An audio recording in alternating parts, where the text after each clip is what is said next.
RSPCA presents Animal Futures, hosted by Kate Quilton. Episode 4. How do we keep nature open for all? Hello and welcome back to RSPCA Animal Futures. I'm Kate Quilton, broadcaster and journalist, and I am so excited about today's episode. We often hear that getting outside and experiencing the great outdoors is really good for us, mentally and physically. But is everyone spending enough time outside, enjoying the sights and sounds of nature and wildlife? And if not, what are the barriers? Today, I'm chatting to ornithologist, author, blogger, and activist Mya-Rose Craig, also known as Bird Girl. From a very young age, she's been working to try and ensure everyone can experience and enjoy nature, regardless of their background. She spoke to me about what birdwatching means to her, the importance of nature, and how Britain's great outdoors should be a space everyone can enjoy. Mya-Rose, an absolute joy to meet you. And when I look through all the things you've achieved, and we're talking, you've written your incredibly brilliant best-selling book, Bird Girl. You're a big advocate for climate change and all of the issues related to that. You hold a Guinness World Record. Throughout all of that, the theme that is screaming to all of us is nature. Nature is clearly integral to your life. Tell me a little bit about that. Like, how did it all begin? It's a slightly strange story for me because for me it's birds. That's always been my access point to nature. I'm kind of slightly to a crazy extent in love with birds. But for me, that's been my reality my whole life because I come from a family of people who love nature but love birds. And so I was 9 days old the first time they took me bird watching, and I've been doing it ever since. And so I kind of had this, looking back, what I'd think of as, to be honest, a really beautiful childhood, kind of out in nature, exploring the landscape. And I think in terms of kind of all of my campaigning and my activism since, that has really shaped it. And that is kind of the place where it's come from, is that love of birds. What is it about birds in particular, do you think? Yeah, I find it so hard to explain because I had quite a weird moment as I got a bit older and I started school where I realised not everyone was obsessed with birds, and that was quite a strange realisation for me. And so I've kind of spent the rest of my life trying to explain to other people why I am obsessed with birds. But I think I just find them incredibly beautiful. I think even kind of the small brown ones, I think are gorgeous if you give them a look. I think the fact that they can fly is obviously incredibly cool. But I think also I love birds as a part of nature because they are so present. And whether you're in the middle of the countryside or the middle of the city, there will be birds flying around. And I think it's really lovely that there is this one part of nature that no matter where we are, we kind of can maintain that connection, which I guess is why I've been able to maintain that connection as well. Does your earliest memory involve birds? It does. Does it? I mean, they're that integral to your life. Okay, tell me about it. I've got a handful of memories that could be my earliest, and actually all of them involve birds, which I think kind of indicates what I was doing during that period of my life when I was kind of 3 years old. One of them is us looking for a rare species of duck. I don't actually remember which one, out in the Lake District. And I remember just spotting this duck in the middle of a lake by itself. That's still very distinct somehow. And I've got another memory of us being out at sea on a boat, looking at kind of seabirds. And that was really special. So they really have been with me forever. My fourth word, I think it was birdie. So... Wow, that's incredible. And so for you, when you look back at everything you've done and everything you've achieved, how have birds, and therefore nature, how have they unlocked your life? How have they enriched your life? It's quite weird to think about my life without birds, in that I think I'd probably be a completely different person, which is quite strange to think about. Because like I said, I'm not sure I would have gotten involved in any of the environmental activism or campaigning that I've been doing for 10 years now. I've spent nearly half of my life doing all of that. And I don't know if I would have ended up in that place, or at least as young as I was when I ended up in that place, without kind of this love of birds that therefore meant I had kind of a deep concern for the state of nature. Um, but I think also something that I talk about quite a lot is the importance of nature for people, not just for the sake of nature itself, especially in terms of our well-being and quality of life. And I think for me, nature is also something I've returned to throughout my life in order to kind of manage my own well-being and mental well-being and health and all of those things, which I think is another reason that I don't really know where I'd be without it. That I guess that's another reason why it is so integral to kind of who I am now.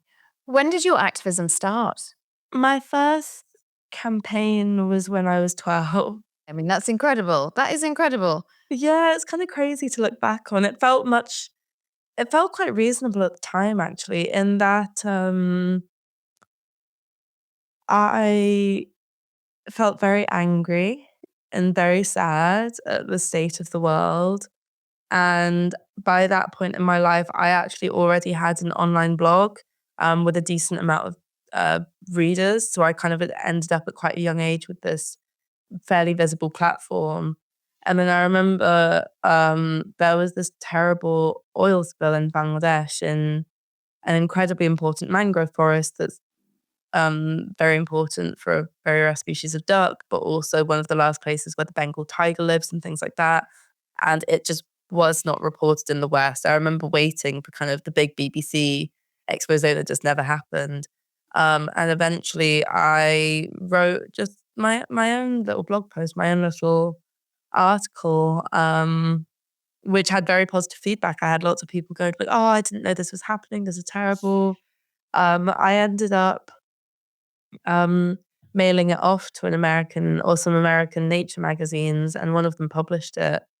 And that ended up raising, I think, $30,000 for the water charity that was trying to deal with it at the time, which, again, to this day is insane. But I think that was kind of a lesson learned very early on that I could help and I could make a difference, which I think is why I continued to engage in kind of campaigning and then activism from that point onwards. Because I kind of felt like I had a duty to. And also, I think when you're feeling very upset and frustrated about the state of the world and the state of our environment, I think doing something about it, or being proactive in some way, it always helps.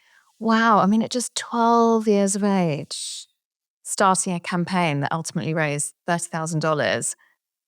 I mean, that must have felt so empowering at a moment when you were feeling the despair of, what are we doing? How can this be happening in the world? Yeah, absolutely. I think it was a very strange experience. I think especially as kind of children, you do often feel like your voice doesn't really matter, or people, will literally tell you that they don't really care about what you have to say.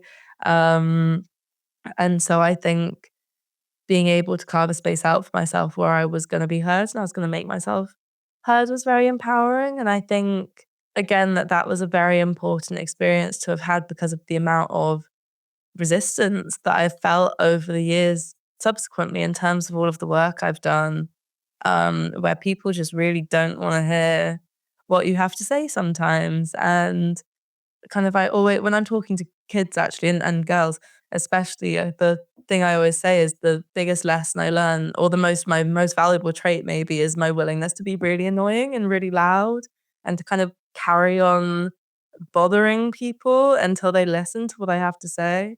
I Um, can't imagine you ever being annoying, just to say. oh well, if people don't want to hear what I have to say, they definitely do, and I'm very okay with that. But yeah, so I think it was a really, really valuable experience. And how do you feel about where young people are at right now with these issues that we face? I remember it was very exciting for me when Youth Strikes for Climate suddenly appeared a few years into what I was doing, and suddenly there were loads of other people my age who were kind of very passionate and very vocal and going out to protest these things. Um, and so that kind of felt like a real buzz of energy for me. But then on the flip side, you've got a lot of people who, really aren't engaged with these things. And I think there was a BBC survey that said that over 50% of people in my generation think that we're doomed and there's nothing we can do, which isn't true. And I think in some ways is maybe a bit of a cop out in that, if you just go, there's nothing we can do and immediately give up, and just kind of accept that the, quote unquote world's ending, um, kind of what's the point? So I think there's kind of these two sides of awareness in terms of my generation, but then there's just a lot of people who genuinely don't really know what's going on and therefore have no idea why they should care about these things. And I do a lot of work working with both kids and teenagers to kind of engage them with nature and the outdoors, give them the opportunity to go out into nature. But we also have conversations about the state of nature and the state of the planet. And most of those come from a place of complete lack of information. But do you feel the groundswell of hope? Do you feel that?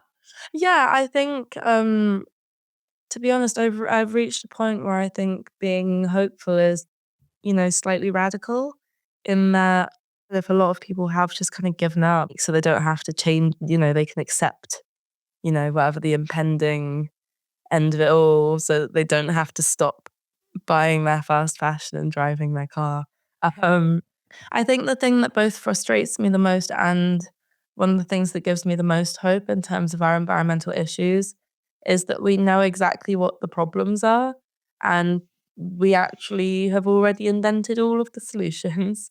Um, in terms of climate change, the issue is not really discovering the new science or trying to interpret the patterns. It is political and it's social and it's cultural. Um, and so in some ways that's just it's a very big one, but that's the final hurdle that we need to surpass in order to create a positive transition. Let's talk about Black to Nature. Now, why did you set it up? And tell me a little bit about it. Yeah, so Black to Nature is my charity that I've been running for 9 years now. God, Again, just check. You're 22. I am. I was 13 when I set it up. You set up a charity at age 13. That's pretty phenomenal. God, it's And so what brought you at age crazy. 13? What were you noticing and where did you see, okay, something's got to change, something's got to give? Black to Nature is all about engaging more young people, especially ethnic minority young people, with nature and the outdoors. So we run a lot of, residential camping trips, bringing these kids out into the depths of the countryside for 4 days and things like that. And a lot of the kids we work with have literally never left the city, never seen a green space really. But it kind of originally just came from my own personal experiences in that I'm half Bangladeshi, my mum's Bangladeshi, and growing up, I basically never saw anyone that looked like us out in nature, out in the countryside. And that was always kind of the accepted reality. I never thought about it too much until I got a bit older. And I don't know, because it was on both sides. You had people in environmental spheres going like, "Oh, there are just certain types of people that won't engage with nature." But then on my Asian side of the family, I also had people going like, "Oh, bird watching, that's a white people thing." And I was like, "I know that can't be true because I like it." But I couldn't really prove I couldn't put my finger on it. I couldn't prove them wrong. And I think the final straw came when for unrelated reasons, I was organizing kind of a nature camp weekend when I was 13. And loads of people signed up and stuff, but everyone else who signed up was a white middle-class teenage boy. And which is who just was bird watching at the time. And it felt so much more personal when it was one of my events that I'd organized. And so I kind of decided, I went into the city and I kind of spent time talking to people in the community, Black and Asian communities, explaining why they should be interested. And I managed to get a small collection of teenagers to come out on this camp. And again, before kind of online, I had loads of people being like, oh, you just can't engage these people with nature. And long story short, I did. And it went really well. And they all kind of came away with some relationship with nature. And that was kind of all that my goal was. I ended up turning it into an actual charity rather than a one-off event, because after this, I had lots of nature NGOs who were very excited that I'd managed to do this. They all wanted me to come and visit them in their various HQs for me to tell them all my secrets of how I did it, because they'd been trying for decades. And I was A, 13, and B, I had just kind of gone and asked people if they wanted to come. Basically, I ended up organizing a conference called Race, Equality and Nature the following year. And it seemed to be the first time that these charities had ever talked to people from these communities, because they came in and they went, right, here's the list of reasons why we don't like going out into nature. And they were like, wow, yeah, okay. And it was kind of during then that I realized that this was both a much bigger issue than I'd ever really realized, but also it made me realize that it was something that was very close to my heart and something that I was interested in dedicating a lot of my time to. And so since then, Back Nature has worked with literally hundreds of kids and run I cannot even think how many events over the years. And basically every one of those kids has come away with a relationship with nature in some shape or form. And every time it's great because it kind of disproves what everyone was saying. But also, like I said earlier, I think having a relationship with nature is so important in terms of kind of health and well-being. And to be honest, as a human right, the NHS has been doing green prescribing for 9 years now, but also in terms of the state of our nature. We were talking about people engaging with environmental issues.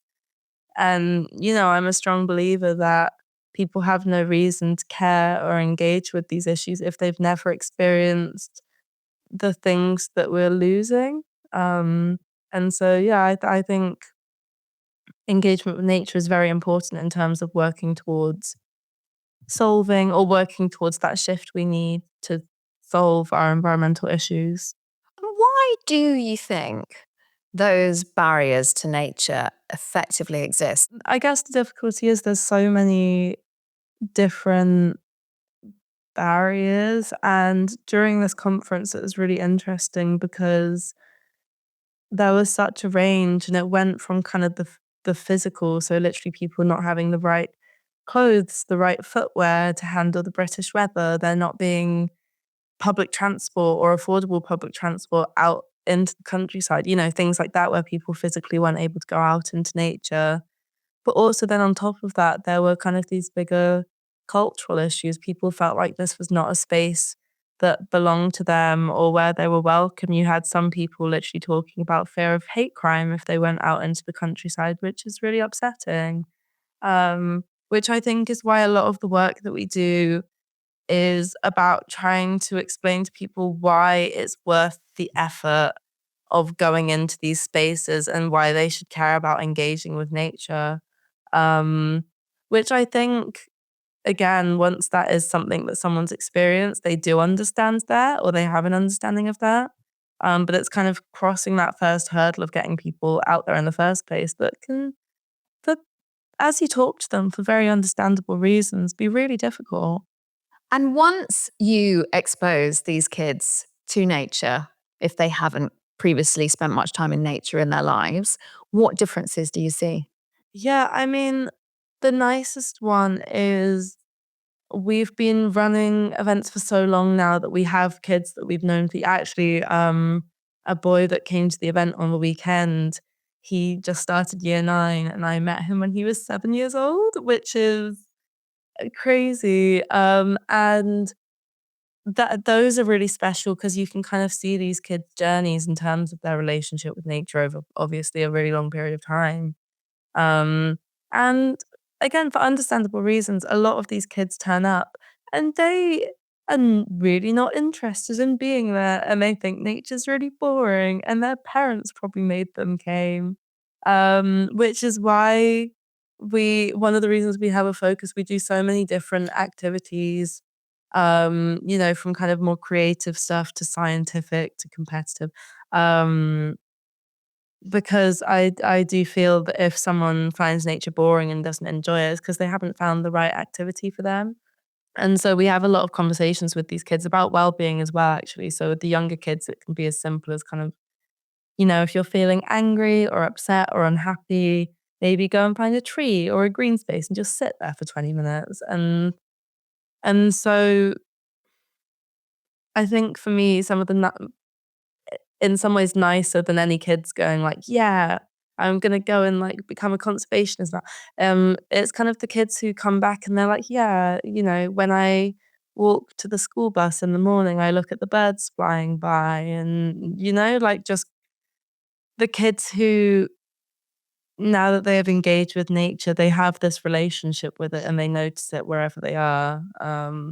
Like I mentioned earlier, I love birds because they're everywhere. And that's one of the reasons that, as well as the fact that I love them, that I use birds as a jump off point when kind of working with these kids. But yeah, it's kind of, for a lot of them, I think nature has become kind of a safe place. And Rights Nature's become a safe place as well.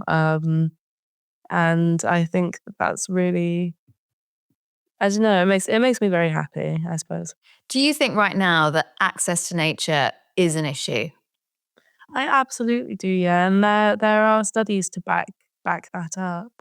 Um, and I think there are probably 3 prongs as to why that's a bigger issue, kind of especially ignoring the issue of race within all of that. And one of them is that people are incredibly busy trying to survive, especially at the moment, cost of living crisis. It's seen, for understandable reasons, as kind of very, as a frequency almost, to kind of be going on walks at the weekend.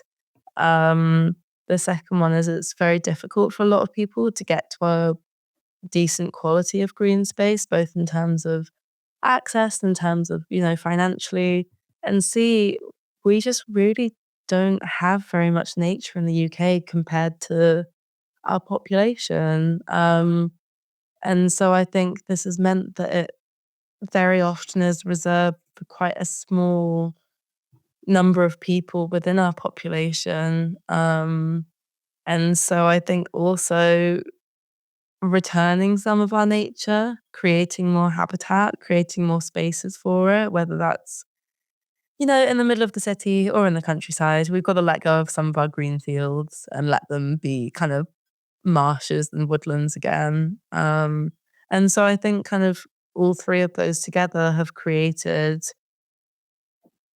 a country in which it's really, really difficult, even if you wanted to, really difficult to maintain that relationship with nature, which I think is really tragic and also reinforces the idea that environmental issues are kind of a side issue to the rest of our lives because the environment is kind of a side thing within our lives. You're so right.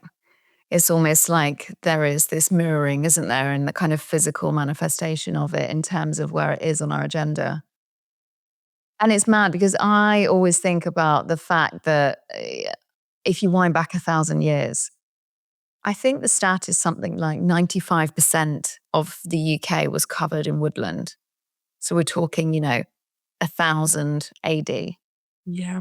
Yeah, absolutely. And then you look at where we are now, because we've had the absolute privilege of industrializing, right? It's a privilege to do that. It is. We chopped all our trees down and we industrialized and we reap the benefits. And now we live in the kind of society that we do.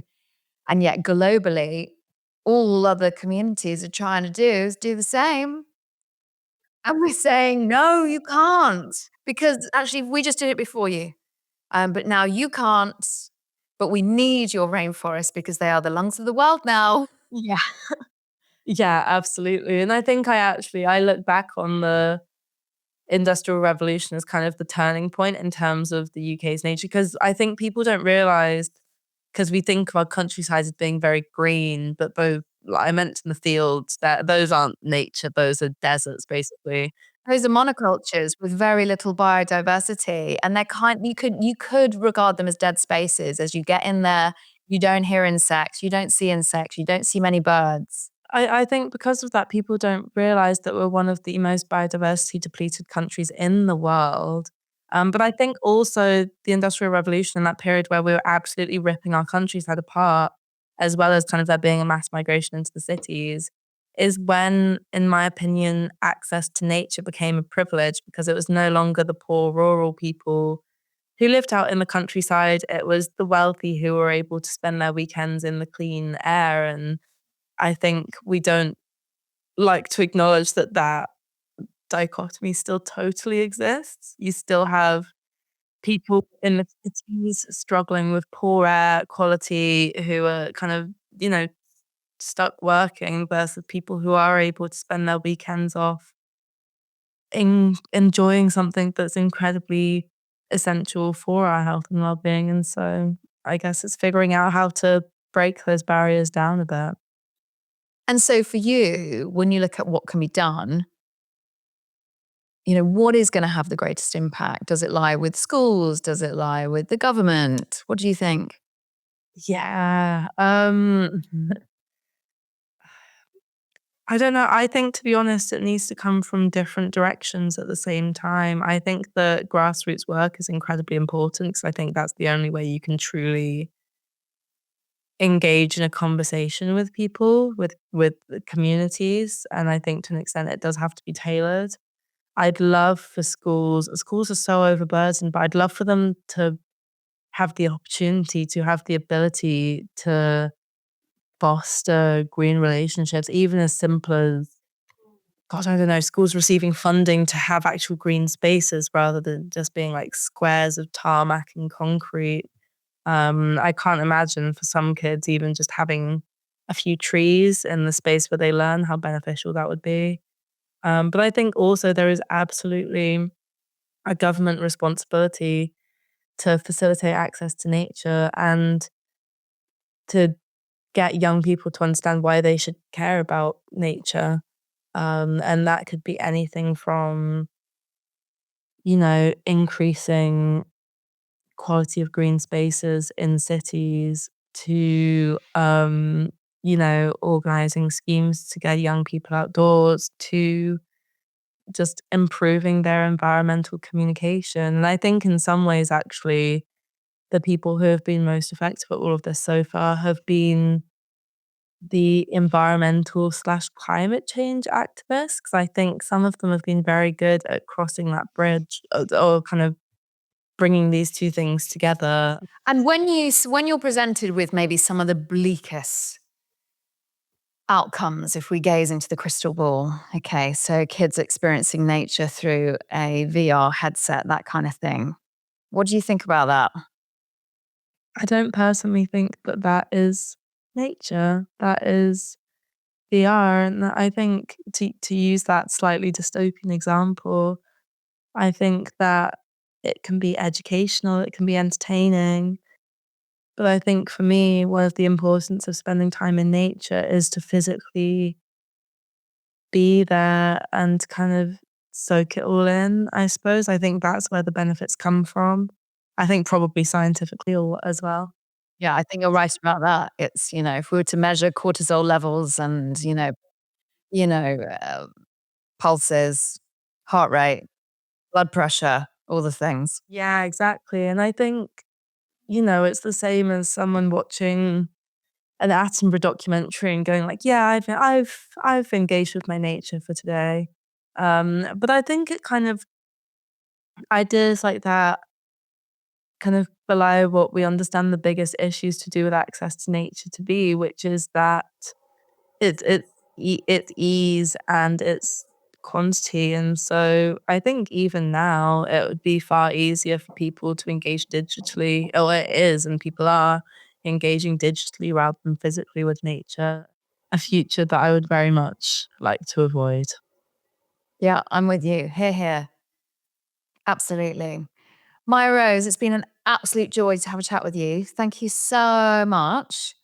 And then thank you, Kate. It's been great. Wow, Maya's story is so inspiring. I'm just bowled over by her tireless work from such a young age, campaigning for our climate, the preservation of nature and wildlife, and her determination to break down barriers to ensure everyone gets to experience it. If Maya has inspired you too, we would love to hear from you. The RSPCA wants to know your thoughts.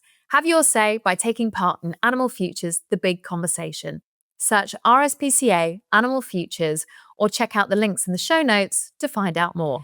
Next, I chatted to René Olivieri, CBE. He's the chair of the National Trust and a former chair of the RSPCA.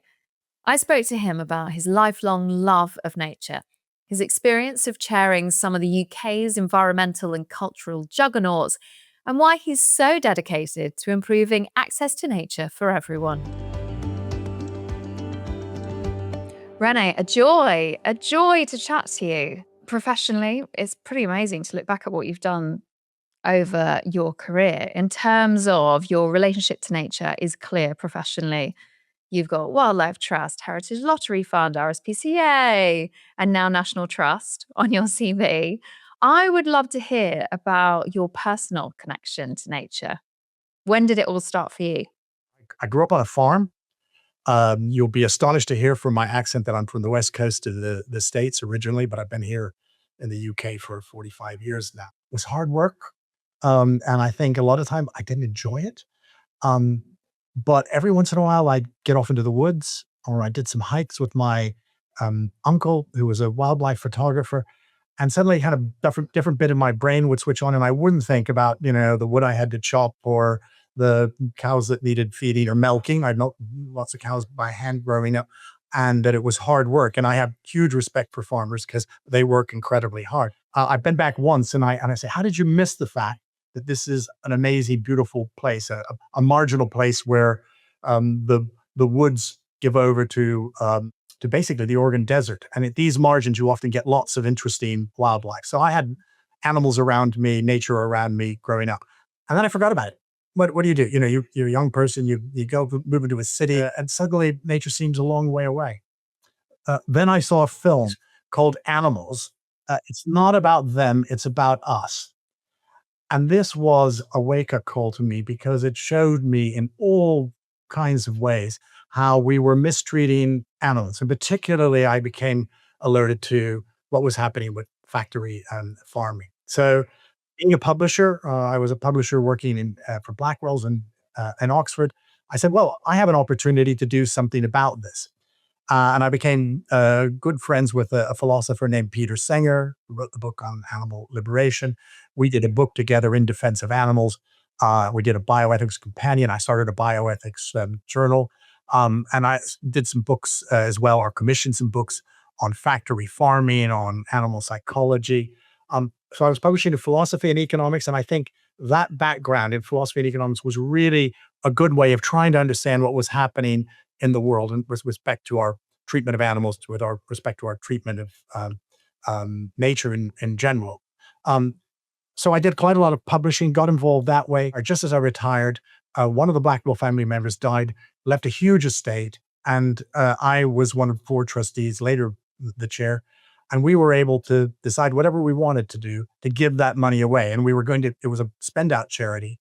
And over 10 years, we gave money to the environment and to farmed animal welfare. I don't know that we knew the connection. The connection really is obviously industrial farming, intensive farming, what that we saw directly is that we just saw these were underfunded areas, really, as a grant maker.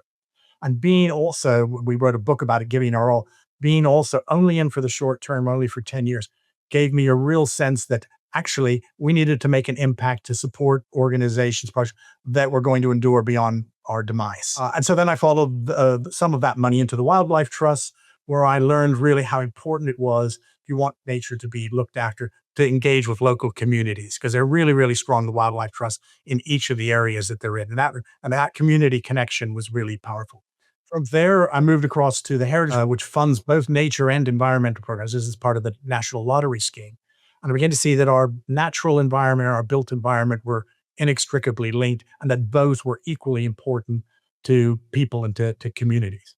The RSPCA, I've just been an animal lover forever.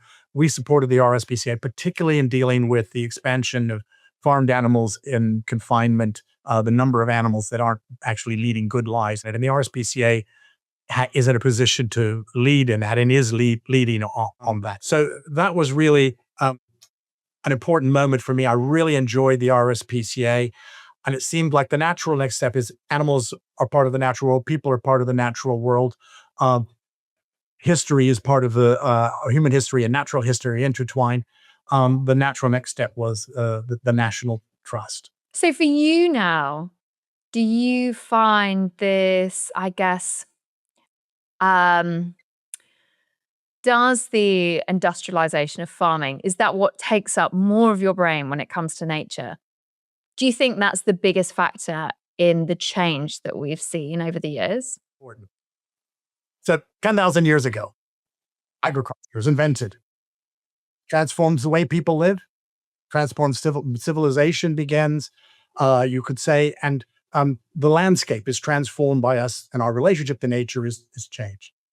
We continue to have an impact on the environment, and we continue to farm, and then another twist happens. And this is 250 years ago, the Industrial Revolution and the industrialization, not just of factories and the machinery, but actually of the land. You know, you've got pesticides and artificial fertilizers. You've got manpower, animal power being replaced by fossil fuels. And then there's another twist 100 years after that. This happens at the end of the Second World War. Population is growing rapidly. Everybody's worried about food security. Science is advancing. You've got this new economics of globalization, specialization, monoculture. So you get this green revolution where new crops, protection chemicals, new fertilization, production techniques, new machinery, and zoom, here we go forward again, supporting now an amazing number of people on the planet, but at the cost of the natural world, obviously, because that agriculture was expanding into the industrial landscape. And guess what? Creating all of these unintended consequences, fueled on by the economics that we have, economic models we have, which don't take full account of the costs that we're incurring as we exploit the natural world. Used to be, most of us were employed on the land. They don't need us anymore to produce the food in this intensive, mechanized environment. So people are uprooted, moved into the cities, and we know looking forward that it's already 70, 80%, 90% of the population is going to live in cities. And that means that we're more divorced from the natural world, from where our food comes from, what value we get out of the natural world, what it does to underpin our very existence. And that, of course, gets us back into this whole access question and why that's so important for people to reestablish that connection and realize these things really matter. You need to understand where your food comes from. It doesn't just magically come out of the air. And you need to be happy with the way that the food is produced. You need to be happy with the consequences of this. Those fossil fuels, that mechanization, that concentration, the economies of scale, that all that's made it possible. It had some unintended consequences. So we had more people living in crowded, unsanitary conditions in cities. There was sound pollution, there's water pollution, there's land pollution, a lot of unintended. This wasn't something that I blame anybody for. They didn't really know that these bad things were going to happen as a result. In climate change, who could have known about that in the 19th century?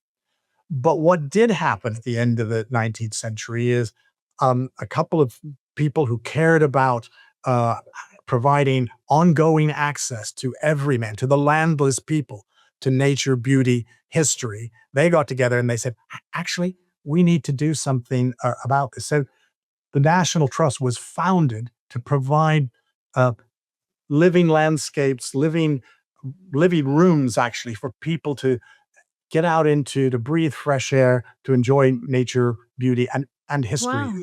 Well, So that was the intention of the National Trust right from the very beginning. it's always been about access to nature, but it's become more than that. So relatively small organization. Of course, one of the things that you can appreciate in your environment are also important buildings, important artifacts that humans have made too. But this the crowded nature of people living in cities and not having access to nature was the first thing that happened. So how do you make sure that people have access to this stuff? Well, one of the ways is you buy it, or you're getting given to you, and then you promise that you're going to keep it forever for everyone, and you're going to make it open to everyone. So the next big event in the life of the National Trust was 1907. Parliament passed an act, and it really gave the trust the opportunity or the potential to make its acquisitions inalienable. I mean, who else does this? That basically we have lots of things we can never sell. We have to look after them in perpetuity. So then you have this big dilemma in the 30s and 40s and 50s, all these big estates, big houses, big gardens. People can't afford to look after them anymore. The Country Houses Act comes into effect. And because there are certain tax advantages, we took over big estates, big houses. And that's when you get this much bigger, much more division between, or a combination of us looking after built places, natural environments, a million artifacts, but also looking after nature and looking after places like the Lake District, for everyone, forever. Then what happens, this is now still a small organization. It's only got a couple of 100,000 members, a million or two in revenues a year. Everybody sees that the coastline's disappearing under development and neglect. The golf courses, caravan parks are springing up, and pretty soon no one's going to be able to access this amazing coastline. So the National Trust starts this campaign, the Neptune campaign, raises a lot of money, and gets its hands around 800 miles of the coastline, provides this coastline is free for everybody to access. And that was also another point about access to nature for everyone for free. Today, the National Trust has 5.4 million members. It looks after 250,000 hectares of land. It's one of the biggest landowners in the country, 40,000 volunteers, 500 houses, a million objects. It is the biggest conservation organization in Europe. And we see the combination of natural history and human history of the built environment and the natural environment. We see that as really important for people to see that in the round. And we think all of that is equally important. We spend about 180 million pounds a year on conservation, but we spend a lot of money providing access, 25 million visitors a year, and a lot more of that in terms of people just being able to walk across National Trust land. More than 90% of it is free for anybody to go into. So we do look after our members, love our members, but actually we're there to provide a benefit to everyone in the nation. That's our charitable purpose. There's lots of stuff I didn't know there about National Trust. That's amazing. When we look at the issue today with access to nature, what are the fundamental issues? You can say that it's a location issue. You could say it's a cultural issue. Actually, there are lots of different barriers, and they're not mutually exclusive. There are lots of reasons why people don't get out into nature. So you might be physically disabled. It's difficult to get out into nature. There aren't the right kind of pathways and access. It might be that you think it's expensive. You haven't got the money to travel there, or the leisure time. Could be where geography, you're in the middle of a city. It's difficult to get to those places. Could be cultural, historical, but it also could be true that you go out there and you feel a bit out of step. Other people don't look like you. You don't feel comfortable. You don't feel you belong. You don't have the right clothes. You don't have the training. You might get lost. And it could be you just lack awareness that these opportunities are out there and that this is something you could be missing out on. So all of those things are really, really important. And you need to take them in the round and address them. You need to break down those barriers one by one. And we can only do that by working with lots of other people. So just to give you some of the examples of things that we're doing. So we've got these with a bank, Starling Bank, we've got the next generation workshops where you take kids out, teach them about stuff, give them information, go on expeditions with them. We have something called a walk together pathway where you can get together with people who are perhaps from your same ethnic group or from your same social circle. And you'll go out there. We're creating walking companions or walking guides. We want to have 1,000 of them. These leaders will say, hey, we're going to go out and do X, Y, and Z next Tuesday. Why don't you join us? We'll sort out transportation. We'll take a walk in an amazing place, and we'll have a great social time as well. But the other thing we need is people like the person who you interviewed just before me. We need ambassadors, people who are out there, beating the drum, not just old guys like me in suits who are saying, this is cool, this is fun, it's easy, you're going to get a lot out of it. It's great to be leader. But by far the most important thing, Kate, we need to do is stop thinking it's about getting kids and getting families out into the countryside. There are obstacles to doing that. We need to make sure they have nature on their doorstep. So one of the probably our biggest single project on this axis, right, is this Nature Cities and Towns, which we're doing with the Heritage Fund. And the idea is they're providing a lot of the money, but we'll provide a lot of money too, is to make nature available to people in the places where they live. A lot of local authority funding has dried up over the years. A lot of parks have been neglected. We all see that. There is green space, brown space that could be made available to people, be made interesting. So we want to do this in 100 UK cities and towns. We want 5 million more people to have access to nature within 5-10 minutes of the place where they live. We want a lot more kids to be able to bike ride and play in parks, green space, next to blue space as well, which is really important for us as well, in the cities itself. So the whole thrust of our new strategy is not thinking about, this is what we've got to offer. Why don't you come and enjoy what we've got to say? What have you got near you that we could help you enjoy? We could put into a fit state so that you can access and have fun in it and learn about things and get the benefits of nature, which there are many. Do you think fundamentally that there's an issue around us as a population valuing it? No, I don't. 42% of the population sees themselves as a gardener, and many more of them in cities would love to be doing gardening. We've got the national treasure called David Attenborough, who is probably the most well-known naturalist in the world. This great ambassador for nature. It's no accident that David Attenborough, comes from this country. And I'll give you an example, which is really, I think, poignant. The sycamore gap tree. Yes. Now that sycamore, when that tree, it's a single tree, and on its own, and if it wasn't for the location and everything, it's not so unique or so old. The grief, the outpouring of grief about that across the nation was astonishing. We've done a lot of saplings we're sending around to people so that it will, have its progeny will have a life spread across the UK.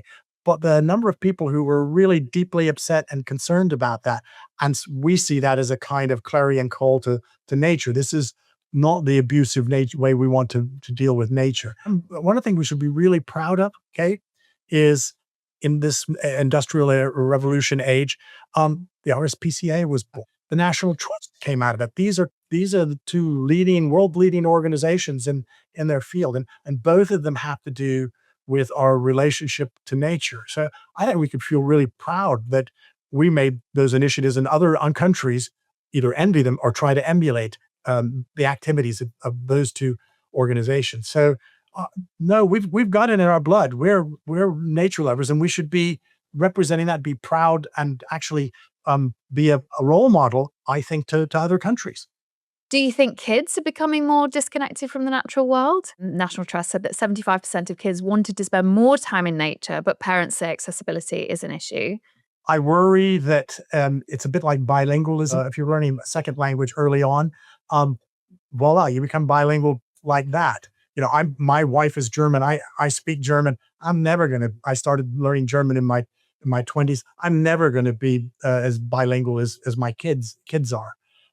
So I think getting that connection early on, or nurturing that connection, which is probably there already, and not letting it die away is really important. What we're trying to do, first of all, a lot of our places are free. We get free passes. We have media free passes for kids. We get millions of those out every year. So we need to get kids into the spaces that we look after and having a good time and making that part of their daily life. But we also need to make sure they have access to great green space near them and places to play. And we need to get them out into the countryside and let them test their skills, test their mettle, learn stuff. So doing stuff with the scouts, with Outward Bound, with community projects to get people, out into the countryside. So we're doing quite a lot of that, and that's really important. And also learning skills, giving them the opportunity to learn nature skills, to learn how to be a ranger as well as a stonemason. So we've got a lot of apprenticeships, and we think training, giving kids the opportunity to see a career in nature, a career in heritage is really important to us as well. These passes that we will do more of them, and we'll do more with community groups, do more off our places to say, what can we do for you? Can we open our gates and let more people in? And we'll try to make sure that it isn't just superficial contact, that the quality, so the quantity, but the quality of the contract, and that we are getting underrepresented groups and kids. Too few kids. Kids come with their parents, maybe when they're 5, 10, 15 years old, and then they kind of go away. We don't want them to go away. We want them to continue this contact over time, because they're passing on the values to the next generation. We don't want that break really in nature and accessing nature and feeling that nature is part of everyday life. And do you find that in your membership, that there is that break and then people return to the National Trust later in life? Oh, I'm not relying on it. The world is changing around it. Yes, a lot of people think that will happen, and maybe that does happen when you retire. If you go to National Trust places during the weekday, yes, you will see more older people, but I think they're missing out. They should be enjoying this all through your life. You don't just, have a dose of nature, as a kid, and then come back and have a dose. You should be enjoying this most marvelous creation around you all the time. We need to just all step back and stop being having our agenda. It's us parents, as adults. We have to set the agenda, and the way we do this, it seems to me, is by thinking really about our children and our children's children, and about future generations. And remembering, of course, all the time that the average person in this country is 45 or something. They're likely to be around in 40 years' time. That's the length of time that we have our strategy for. And the world is going to be a very different place, not necessarily all for the better unless we change things. But more importantly, our kids are going to be around towards the end of the century, and their children are going to be around as we move into the new century. So to my mind, by far the biggest thing that we need to do is be thinking long-term, bigger, better, more joined up, spatially too, which is why I always keep going back to the history, where we came from. How did we get into this position? What are the good things we got from our ancestors? What are the bad things and the problems they've left us with? Well, let's use that as a way of priming us to think about the future that we're going to make for our children, the legacy we're going to have. And at the moment, we have some great things that we can leave. There's higher levels of technological progress and educational levels, better health in the round than ever before. But there's no denying that the thing that's all based on, the thing at the foundation of the economy, of health, of education, all of that is nature. And we're doing a bad job. Nature is not at as good a state now. You read the State of Nature report from the RSPB. Nature is in a much worse state now than it was 50 years ago. And the trends are all going in the wrong direction. So if we put ourselves in the eyes of these children, and if we project ourselves forward and try to visualize what's going to happen if we continue on current trends and say, do we really want this to happen for our kids? I think that's where we start to say, no, we're making short-term decisions. We're not making the right decisions to invest in the future of our children and their children. The human species is a young species, really. We could have many more generations ahead of us than behind us. Well, their interests are actually should be foremost in our minds. And one of the things that's great about the National Trust is it's independent. It has this commitment to permanence, to we're for everyone, forever, nature, beauty, and history. So we need to be thinking about all the time, what would people 100 years from now have wanted us to do today for their benefit? And actually, if we do that, we'll be looking after our kids and their kids. We'll be doing the right things. If too much is this salience thing, what's in the news today? What's the problem I've got to face today? I understand that, but as a society, we need to take more of a step back all the time and say, what do we need to do that's right for the long term? And if we don't change track right now, if we don't work towards a different future, where do you think we're headed? If we look into the crystal ball around 2050, where are we headed? Well, I mean, I'd say let's do the things that we said we're going to do. So we are about preservation, presentation, promotion. So we do have some campaigning issues, and so I would be saying support local communities to provide access, recognizes access to nature. It's hugely important for health and development, socially and mentally and emotionally and physically. Let's leave the environment in a better state than we found it. Let's get to net zero as quickly as we can. Let's work on this 30 by 30 of land set aside for nature. These are the things that are already out there that we know to do. Let's clean up our rivers, and let's, for God's sake, let's watch what's happening to our soils, because they are really the bedrock on which everything, if soil quality is okay, probably most everything else is okay too. I think people are getting the wake-up call. If we listen to the guys who are looking in the crystal ball and seeing what dangers lie ahead, I think there will be more awareness of those kind of things going wrong, and that it's not going to get better unless we do something about it. And for me, the biggest reason to improve access is because, frankly, we don't prioritize as a government. We don't prioritize as individuals nature at the moment. The great David Attenborough said, if we want to look after things, we have to experience them, we have to care about them. So the more access, the more experience we get, the more people will value this, the more they'll demand that we do things about it, the more willing they'll be to do things themselves to put this right. So I'm hoping that we're going to get a groundswell of, mass movement, and everybody's going to say, hey, we can't treat animals like this any longer. We can't treat our nature like this. And guess what? It's not right. It's not the good thing to be doing, but it's actually not good for us either. How can you treat nature badly? How can you treat animals badly and be a good citizen? So I think we need a new resurgence and redefinition of what being a citizen is about. And a citizen is not just about being, a good member of the social community and voting at election time. I think it's about saying, we have a responsibility to nature. We have a responsibility to other animals. We have a responsibility to look after this, what Peter Singer called this widening circle of moral concern, because we know more. I mean, in the 19th century and the Industrial Revolution, they couldn't have known all this stuff that was going. We have no excuse. We now know what we're doing, and we kind of know pretty much what we have to do to put it right. We just need to have the will and the determination to do those things. So I'm optimistic. I'm optimistic we're going to turn this around. René, thank you so much. That was fascinating. Keep fighting the good fight. This is amazing. Okay. Thank you. I've really enjoyed talking to you, Kate. Clearly, there's so much great work going on to ensure all of us can benefit from nature, be near wildlife, and have access to green spaces. In a changing world, it's clear that having nature in our lives is still as important as it has ever been. Find out more by searching RSPCA Animal Futures. Thanks as always for listening, and we'll see you next time. Animal Futures was hosted by Kate Quilton.